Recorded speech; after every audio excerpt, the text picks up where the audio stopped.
Chers auditeurs, vous êtes à l'écoute des messages de la bonne nouvelle de Jésus transmis à travers les prédications de l'Église adventiste du 7e jour, Église africaine francophone de Bruxelles.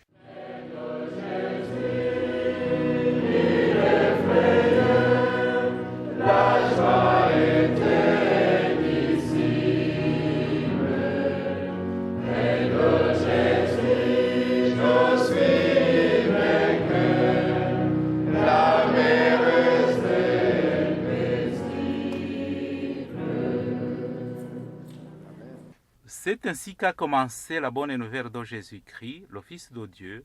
C'est là ce qui est écrit dans le livre du prophète Ésaïe. J'enverrai mon messager devant toi, il te préparera le chemin.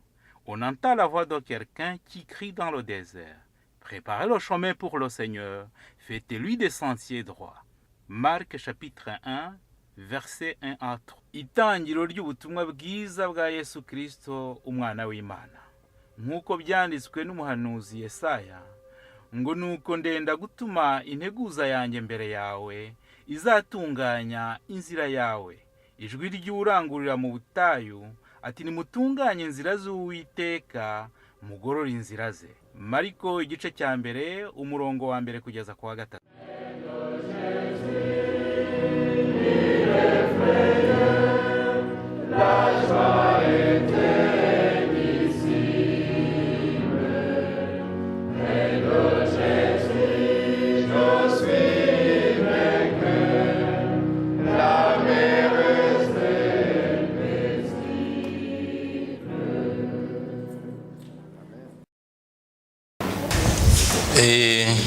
Nongeye gushimira Imana.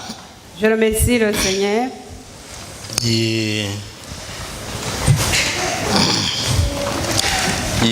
Yongeye kumbashisha guhagarara imbere yanyu. Je remercie notre Dieu qui me permet d'être toujours devant vous. Kugira ngo tubashe gusangira ijambo ryayo. Afin de partager sa parole. Ndizera ko twese twishimira ko yaturindiye mu maboko yayo. J'espère que nous tous nous le remercions de nous avoir gardés dans ses bras. Ntago biba byoroshye. C'est pas toujours facile. Ariko muri byose tugomba guhora dushima. Mais en tout nous devons toujours remercier notre Dieu. Amagambo tugiye gusangirira hamwe aboneka mu Bibiliya afite umutwe uvuga ngo kwiyanga ugakurikira Yesu. La parole d'aujourd'hui nous demande pour titre de renoncer à soi-même en fait de suivre Jésus-Christ. Iyo dusenga turi twenyine, quand nous prions tout seuls, cyangwa se dusenga turi kumwe n'abandi, ou quand nous prions tout en étant en groupe, turi mu rugo, ou à la maison, cyangwa se turi mu rusengero, ou bien à l'église, tuba dushaka gukomeza kunoza umubano wacu n'Imana. C'est parce que nous voulons améliorer notre relation avec notre Dieu.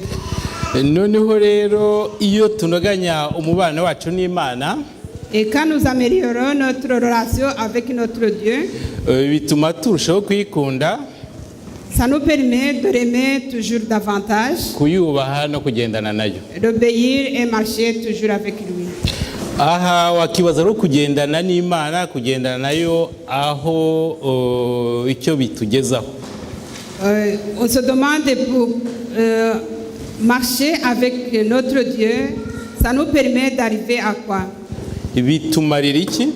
À quoi ça nous sert? Bitugeza hehe? Et par où on peut aller si on marche toujours avec notre Dieu? Nta gushidikanya, sans hésitation, kugendana n'Imana cyangwa se kugendana na Yesu, marcher avec Dieu ou marcher avec notre Seigneur, icyo bigambire cyangwa icyo bigamije, le but nuko bizatugeza mu ijuru. C'est de pouvoir arriver dans le ciel. Iyo bisobanukiwe neza cyangwa se iyo ubyitaho uko bukeye nuko bwije, quand tu parviens à maîtriser le but de marcher avec Dieu chaque jour, ukabyibazaho buri munsi, et que tu te poses toujours la question, bituma bihindura imibanire yacu n'Imana. Ça change toujours notre relation avec notre Dieu. bikagenda uwo mubano wacu ukagenda urushaho kuba mwiza, et cette relation s'améliore de jour en jour, kandi n'uburyo ubwacu tubaho bigahinduka. et notre façon de vivre aussi change parce que nous marchons toujours avec Dieu. Kugendana na Yesu rero cyangwa kugendana n'Imana, Marcher avec Dieu ou avec Jésus, ntabwo ari ibintu byikora, c'est pas quelque chose de très facile. ni ibintu ntabwo umuntu yicarira hano ngo birahagije naje mu rusengero ngo nagendanye n'Imana. Ça se fait pas tout en restant assis à l'église, soit disant qu'on a marché avec Dieu, Biraharanirwa. mais c'est un combat. Umuntu yavuga mbese ko binarwanirwa. C'est un combat qu'il faut toujours faire. Iyo ntabwo ari amagambo yanjye,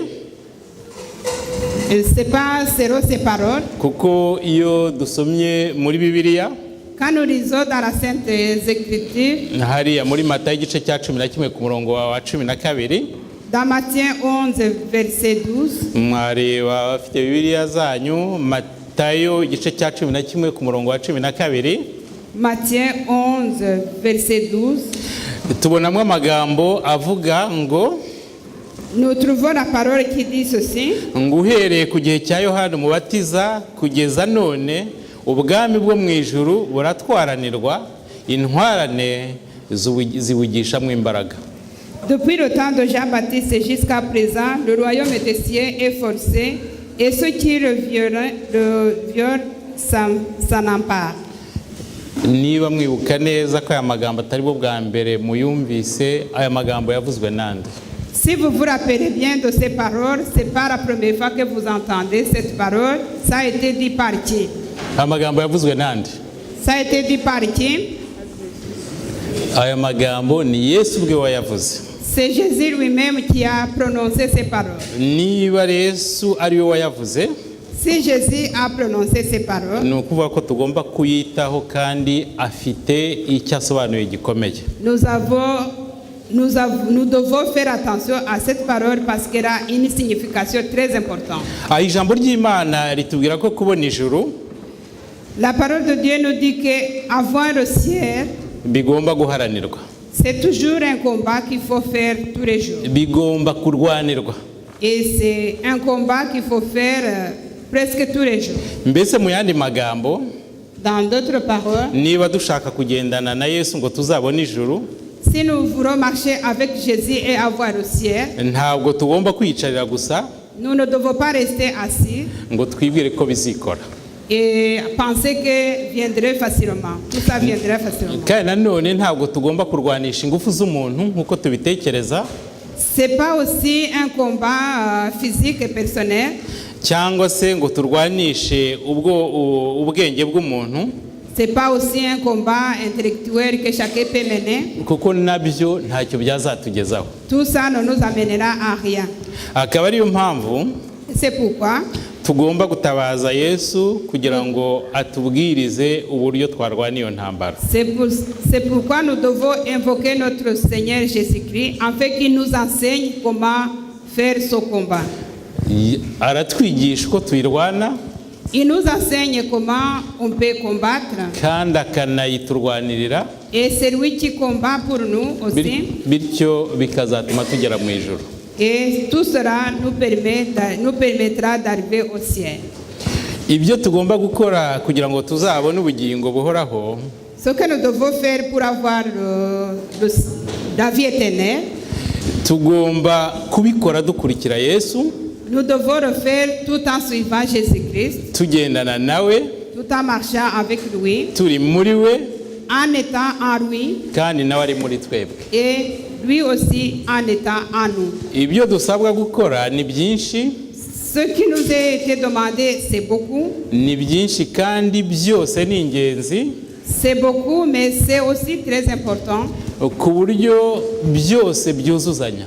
Et c'est complémentaire. Ntabwo navuga ngo ndakora kino gusa On ne peut pas ignorer cyangwa se ngo nkore kiriya. et avantager l'autre. Byose iby'Imana idusaba tugomba kubikora, Tout ce que Dieu nous demande, nous devons le faire. kuko nta kivuguruza ikindi, Et tout se met ensemble, tout en se mettant ensemble, Nta ça reste n'iki- complémentaire. nta n'ikijya mu mwanya w'ikindi, Et rien ne remplace l'autre. ahubwo byose biruzuzanya. Et tout doit aller ensemble en complémentarité. Ntago muri kano kanya turabireba byose, cyane cyane ko musanzwe mubizi mubyisomera no mu ijambo ry'Imana. Nous ne pouvons pas tout voir parce que vous le connaissez et vous le lisez toujours dans la parole de Dieu. Ndagira ngo turebe kimwe mu byo Yesu adusaba kugira ngo kitubashisha kumukurikira no kugendana nawe nk'uko abishaka. Et nous allons voir ensemble une chose que Jésus nous demande, de faire, afin que nous puissions le suivre. Pasia adusomeye isomo mu mwanya. Patient a lu un verset tout à l'heure. Niba mubyibuka turibona muri Matayo igice cya 16 kuva ku murongo wa 24 Qui se kugera ku trouve dans Matthieu 26. 26, verset. Twongere turisomere hamwe. Matayo 16 Matthieu 16, verset. umurongo wa 24 kugeza wa Verset 26. 24 jusqu'à 26. Matthieu 16, verset 24 à 26. Dusome. Maze Yesu abwira abigishwa be ati umuntu nashaka kunkurikira yiyange yikorera umusaraba we ankurikire, kuko ushaka kurengera ubugingo bwe azabubura, ariko utita ku bugingo bwe ku bwanjye azabubona. Kandi umuntu byamumarira iki gutunga ibintu byose byo mu isi niyakwa ubugingo bwe? Cyangwa umuntu yatanga iki gucungura ubugingo bwe? Les versets ont été projetés. Iyo nkuko mwabibonye muri Bibiliya zimwe, iyo urebye amagambo umutwe w'aya magambo tumaze gusoma, dans certaines écritures, si vous regardez le titre de ces paroles que nous venons de lire, hari ahanditse umutwe uvuga ngo uburyo bwo gukurikira Yesu. il y a où c'est écrit la façon de suivre Jésus. Yesu amaze kubwira abigishwa be igihe yari ari hano ku isi, Quand Jésus a dit ces paroles à ses disciples quand il était encore ici dans ce monde, byari mu minsi ye ya nyuma arangiza umurimo we hano ku isi, c'était dans les derniers jours de son œuvre. yababwiye ibyagomba kumubaho muri iyo minsi ya nyuma. Il les a raconté tout ce qui allait se passer sur lui. ababwira ko yagombaga kujya i Yerusalemu. Il devait aller à Jérusalem. Yagera i Yerusalemu akaharenganyirizwa abakuru b'idini cyangwa se b'iyobokamana bakamuhohotera, Et qu'il devait être menacé à Jérusalem par les autorités des églises et de l'État. noneho ndetse bikamuviramo kubambwa, Et qu'il allait même être sacrifié. nyuma y'iminsi 3 akazazuka. Et qu'après 3 jours, il allait ressusciter. Hanyuma amaze kubabwira uko bizagenda nibwo yakurikizagaho hariya magambo tumaze gusoma ari muri Matayo igice cya 16 iriya mirongo 24 kugeza 26. Après avoir raconté ce qui allait arriver à lui jusqu'à sa mort, c'est à ce moment-là qu'il a donné ces paroles qu'on trouve dans Matthieu 16, versets 24 à 26. Muri ariya magambo yababwiye tumaze gusomera hamwe, Dans ces paroles que nous venons de lire ensemble, yababwiye bimwe mu myitwarire igomba kuranga umukristo ushaka umuntu wese ugomba kumukurikira.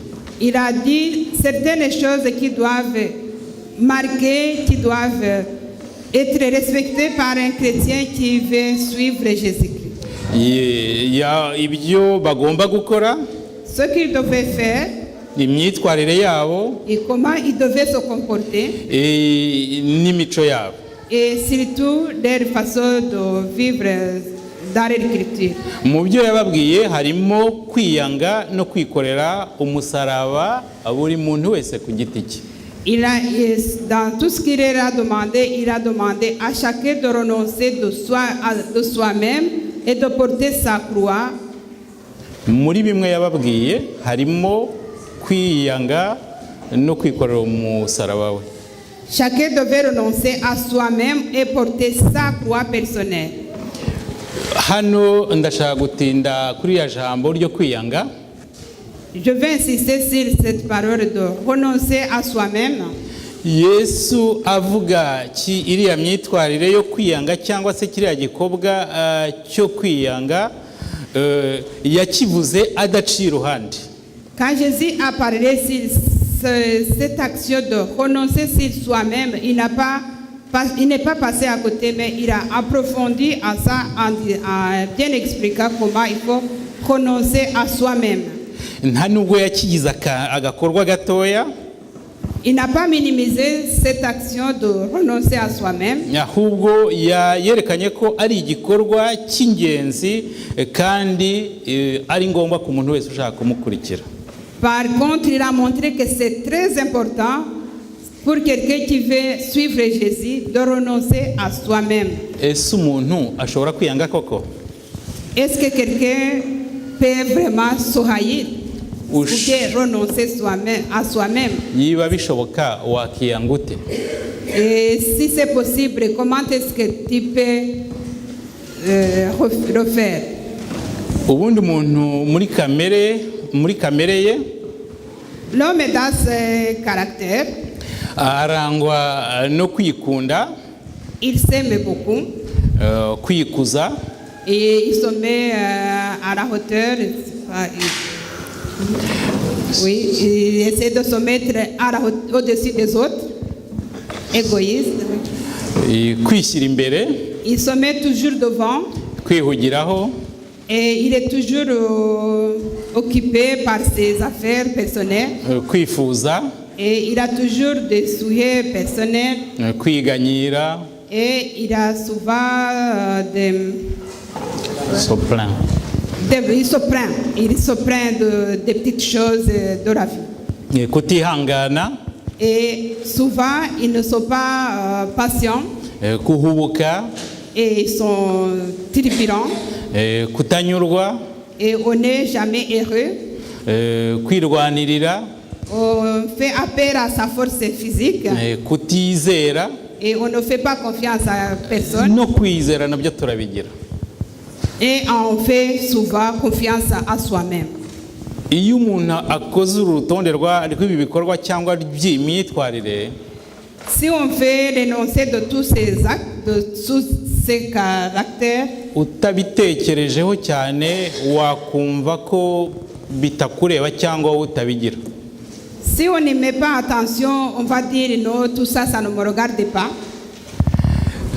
Ariko twabishaka tutabishaka, mais qu'on le veuille ou pas, iyo dutekereje neza, si on y pense vraiment, ugatekereza kuri buri muco tuvuze hano cyangwa se mu myitwarire tuvuze hano, et si on réfléchit à chaque caractère dont on vient de citer, usanga mu buryo bumwe cyangwa mu bundi iyi mico igize kamere yacu. Ça constitue d'une façon ou d'une autre notre caractère, notre nature.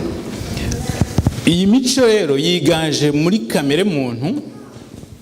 Tout ça c'est dans notre nature. Twabishaka tutabishaka.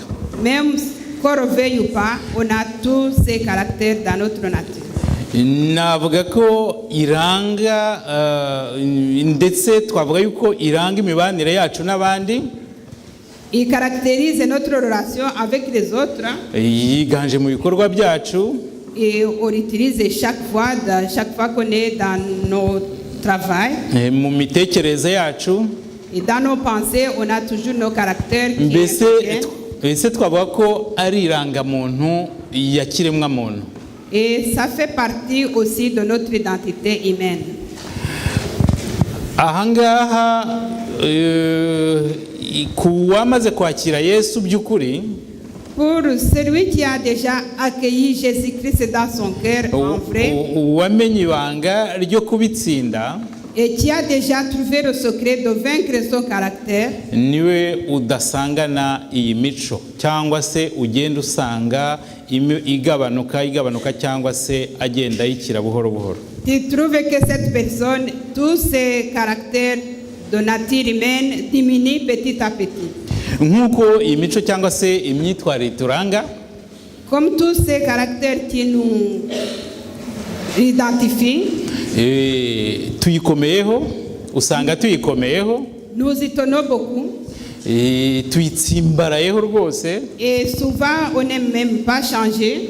ku buryo bitatworoheye kuyireka. Et c'est pas facile de les abandonner. Umuntu ashobora no kwiha uburenganzira bwo kuvuga yuko iyi mico ya kamere muntu iri wagira ngo iri mu maraso yacu.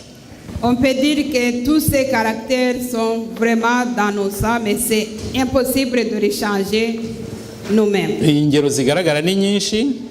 On peut prendre des exemples. Iyo twitegereje neza usanga dushaka ko ikintu cyiza cyose ari twe cyabaho. Chaque fois, on pense à ce que tout ce qui est bien soit à nous et qui nous arrive à nous-mêmes. Dushaka kuza imbere y'abandi. On veut être toujours devant les autres.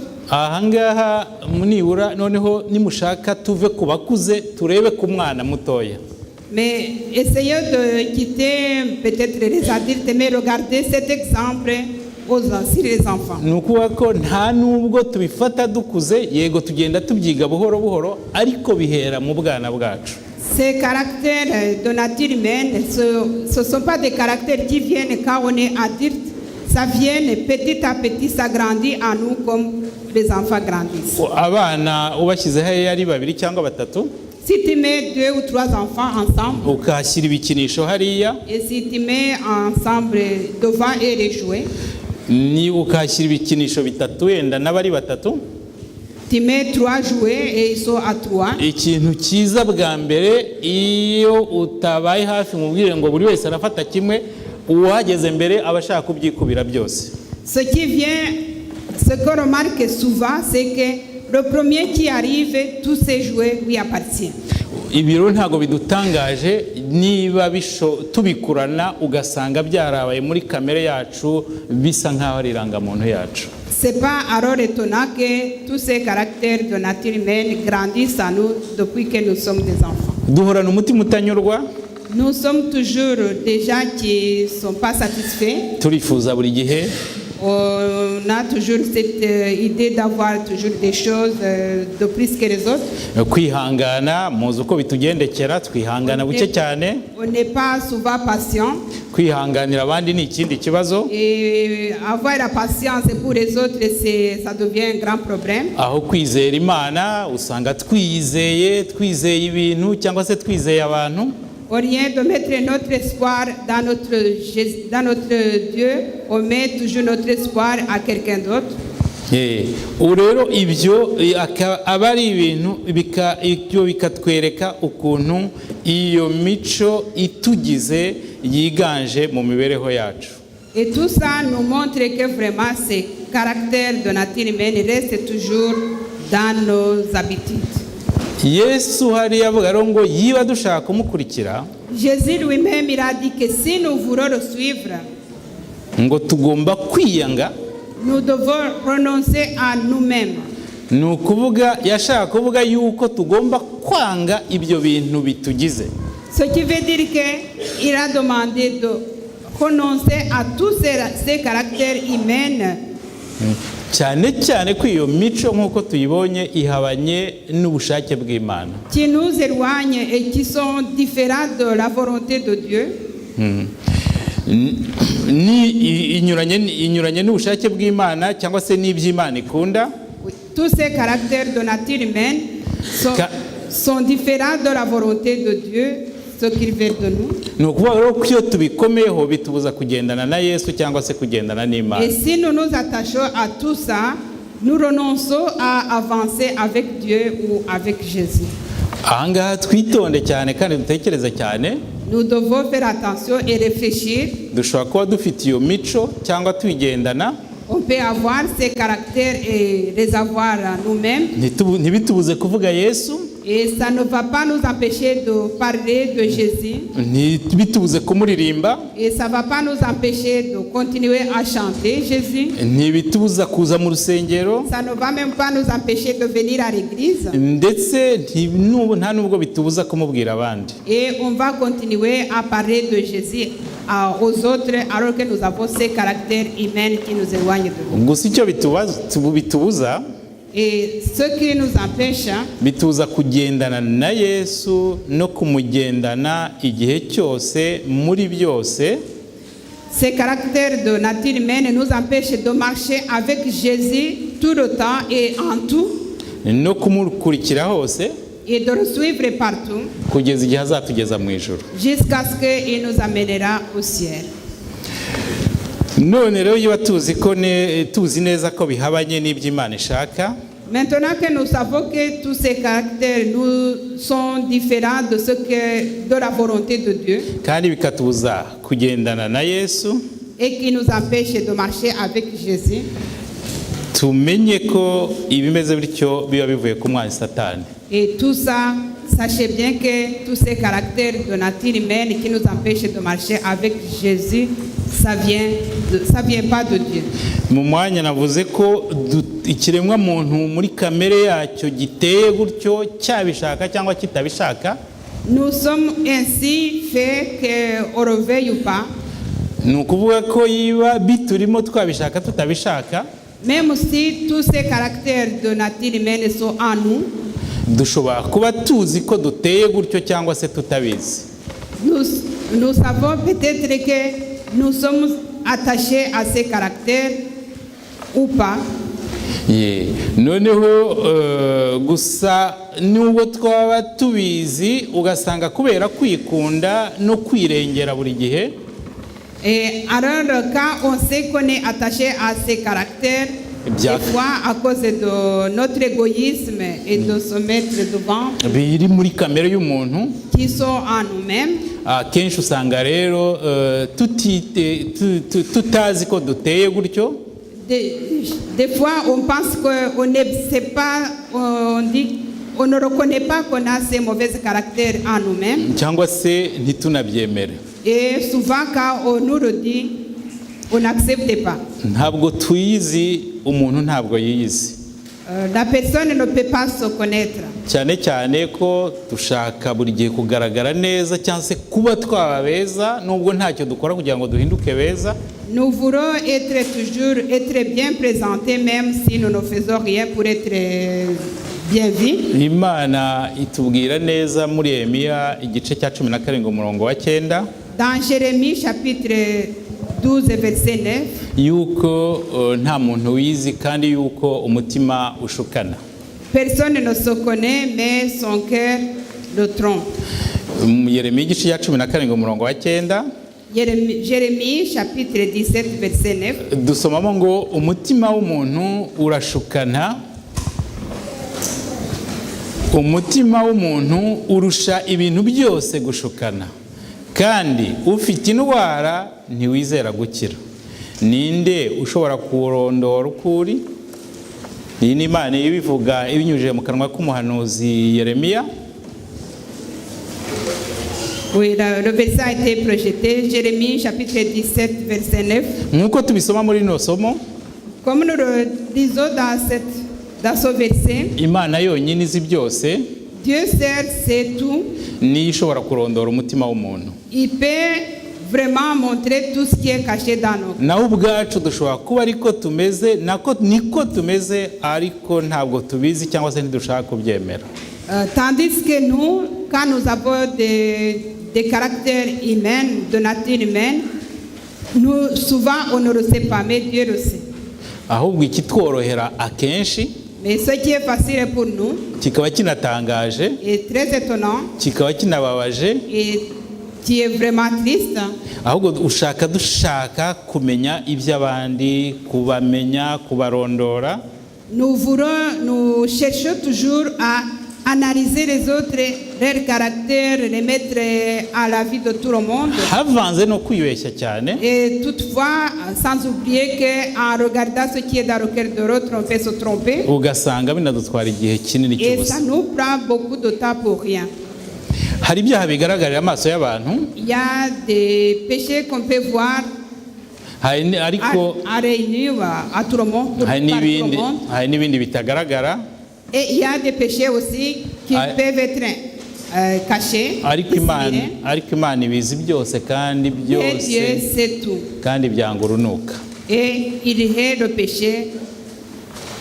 Ibyo twakora byose rero, tout ce que nous pouvons faire kugira ngo dukurikire Yesu, afin de suivre Jésus, tutabashe kwiyanga, Si nous ne parvenons pas à renoncer à nous-mêmes ngo twange n'ibintu biturimo tugendana byose, et renoncer à tout ce qui est à nous, qui sont toujours dissimulés dans nos cœurs, ntacyo bishobora kutumarira ça ne peut nous servir à rien kandi bizatubuza ubwami bwo mu ijuru. et ça va nous empêcher d'arriver au ciel.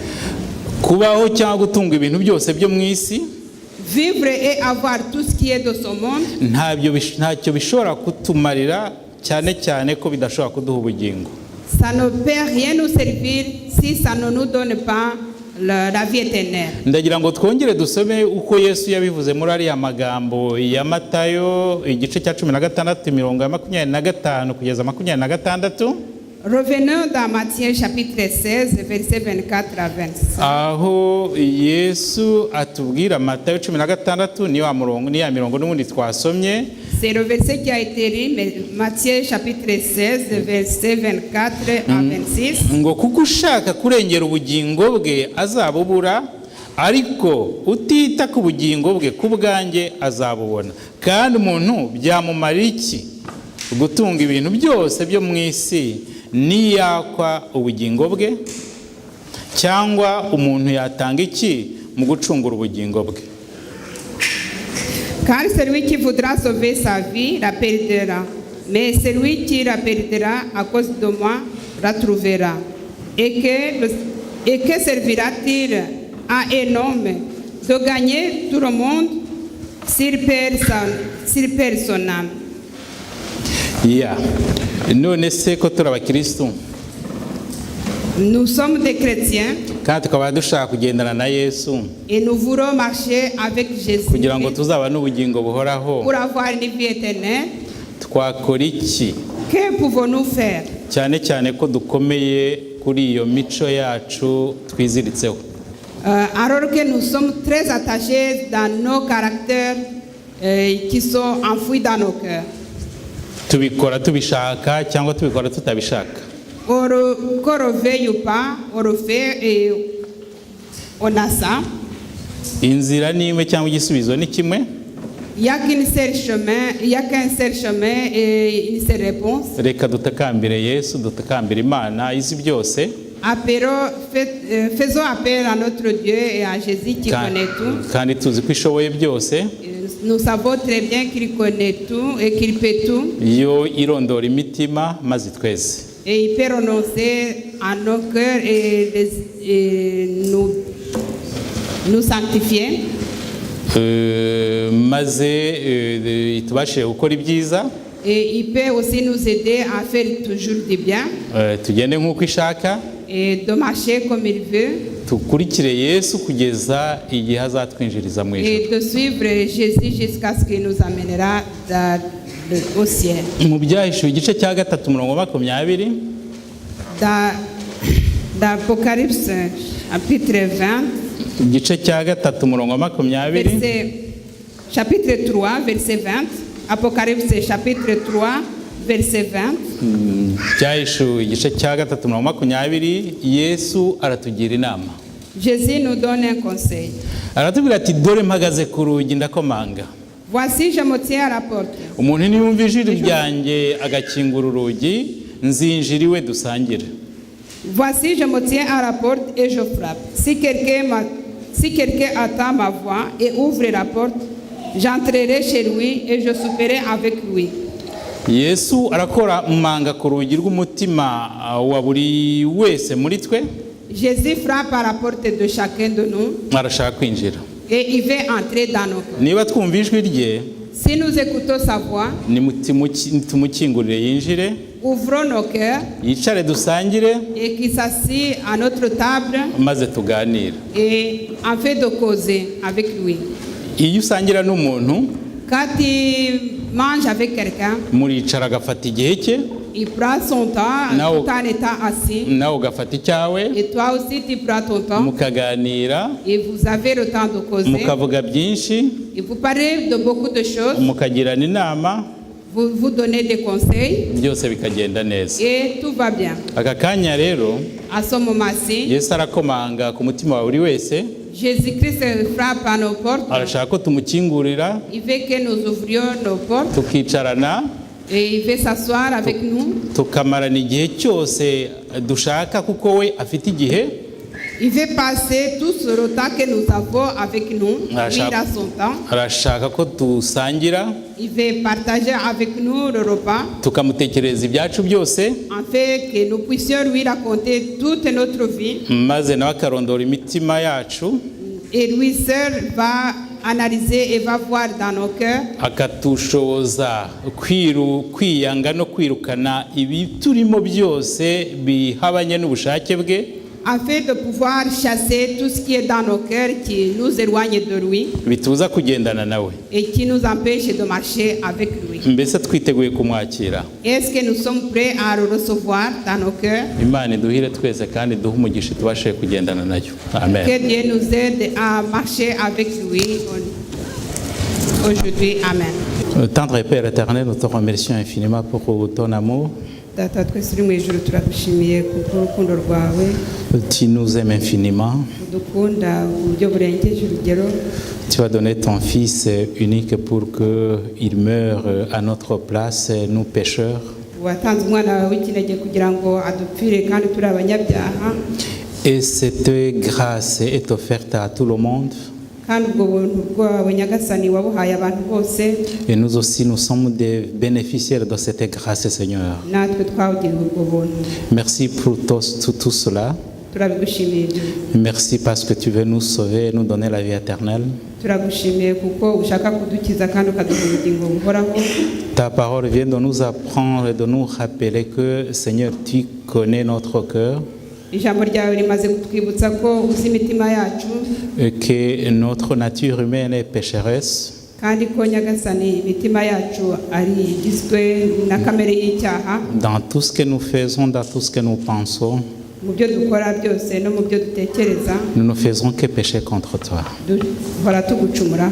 Comme tu nous connais, Seigneur, Ubwo utuzi mwami, nous nous remettons entre tes mains twishyize mu maboko yawe pour que tu nous guérisses, kugira ngo umwami utuvure, tu nous purifies, kugira ngo utweze, afin que nous puissions hériter la vie éternelle. kugira ngo duhabwe ubugingo bwawe. Nous-mêmes, nous ne pouvons rien faire, Twebwe ubwacu nta n'icyo twashobora kugeraho, mais toi seul, tu en es capable. ariko wowe nyagasani wabidushoboza. Nous implorons ta puissance et ton amour et ta bienveillance Duhamagaye imbaraga yawe n'urukundo rwawe pour que, Seigneur, tu nous laves de tout mal. kugira ngo utweze nyagasani kw'ibyaha byose. Rassemblés ici, Ubwo duteraniye aha twese, sans doute tu nous as bénis tous, twese waduhaye umugisha wawe, mais nous n'ignorons pas que parmi nous, au sein de l'Assemblée, il y a des malades. ariko ntabwo twakwibagirwa ko hagati muri twebwe harimo abarwayi. Nous te les confions tous. Tubagushyize mu maboko bose, Ceux qui n'ont pas pu venir se réunir avec nous, n'abatashoboye kugera ahangaha guterana natwe, nous implorons ta main guérissante pour qu'elle les touche tous. twinginze ko ubakoresha ukuboko kwawe kwera. Ceux qui ont été absents suite à une raison ou à une autre, Ubwo hariho abaje kubera impamvu zinyuranye, bataje kubera impamvu zinyuranye, nous te les confions tous aussi, tubagushyize mu maboko afin que nous tous nous puissions marcher avec toi kugira ngo twese hamwe tugendane nawe, vers notre demeure éternelle. kugira ngo dushobore kugera mu bwami bwawe. Nous allons nous séparer. Tugiye gutandukana, Seigneur, nous nous confions à toi, garde-nous, protège-nous. twishyize mu maboko yawe nyagasani kugira ngo uturindire mu buntu bwawe, Bénis toute l'assemblée ici présente, kandi uduhe umugisha icyarimwe, les plus jeunes, guhera ku batoya, les jeunes abakuze et les personnes âgées. n'abakuze. Et maintiens-nous dans ton amour Nuko tugumishe mu rukundo rwawe, et fais en sorte que nous ayons l'amour sincère et véritable les uns pour les autres. utwuzuzemo urukundo rushinze imizi muri twebwe buri wese. Et c'est au nom de Jésus-Christ, ton Fils, que nous te demandons toutes ces grâces. Ibyo byose tubigusabye mu izina ry'umwami wacu Yesu Kristo. Amen. Amen.